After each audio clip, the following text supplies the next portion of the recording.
В рамках Года добрых дел школа Олимпийского резерва №1 сделала подарок к новому учебному году будущим первоклассникам Эжинского специального детского дома. 4 воспитанникам, которые впервые в этом году сядут за парты, гости вручили рюкзаки с канцелярскими принадлежностями.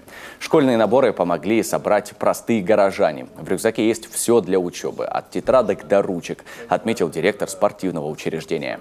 Приятно, что люди отозвались на эту акцию, что приходили, приносили. Благодаря жителям удалось сформировать порядка 10 рюкзаков, полноценных 10 рюкзаков. Я думаю, что первоклассники, будущие 10 оснащены, в принципе, всем необходимым.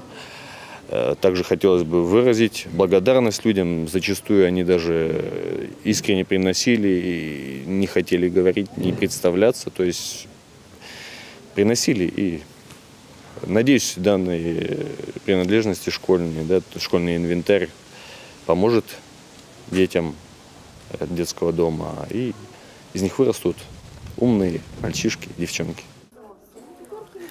Всего в детском доме №1 воспитывается 41 ребенок. Из них 6 1 сентября пойдут в 1 класс. По словам руководителя школы, они и дальше будут сотрудничать с интернатом и обязательно пригласят воспитанников на экскурсию по республиканскому стадиону, а зимой на массовое катание.